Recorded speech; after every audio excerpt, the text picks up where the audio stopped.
Judge గారు అయితే పంతులు గారిని పిలిపించి జీవన పెళ్ళికి ముహూర్తాలు పెట్టమని చెప్తారు. ఇక అందరూ అలా హాల్లో కూర్చొని ఉంటారు. ఇక పూజారి గారు అయితే ముహూర్తాలు పెట్టడానికి చూస్తూ ఉంటారు. ఇక చూశాక అమ్మ ఈ సోమవారమే మంచి దివ్యమైన ఓ ముహూర్తం ఉంది అని చెప్పి అంటూ ఉంటారు. అది విని సూర్య అయితే దానికి ఇంకా 3 రోజులే కదా టైం ఉంది, అది తప్పితే ఇంకా ముహూర్తాలు లేవా అని చెప్పి అడుగుతూ ఉంటారు.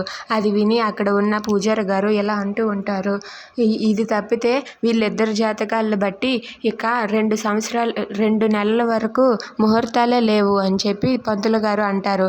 ఇక ఆ మాటకి జడ్జి గారు అయితే ఆ ముహూర్తానికే ఖాయం చేయండి అని చెప్పి జడ్జి గౌరీప్రసాద్ అంటూ ఉంటాడు.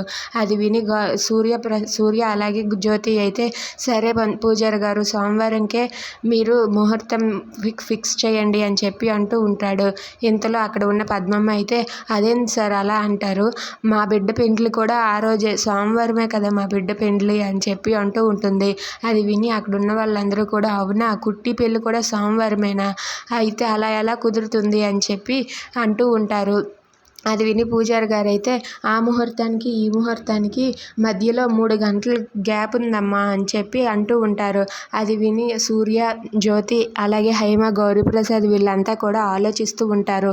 ఇక కుట్టి అయితే ఏంది ఇది ఇలా పడింది, జీవన పెళ్ళి నా పెళ్ళి ఇద్దరి పెళ్ళి ఒకే రోజా అని చెప్పి అనుకుంటూ ఉంటుంది. ఇక అలా జీవన అయితే మొత్తానికి పెళ్ళికి ఒప్పుకుంది, అది చాలు అని చెప్పి కుట్టి అయితే తన మనసులో అనుకుంటుంది. Thanks for watching friends. Please subscribe our channel. Thank you.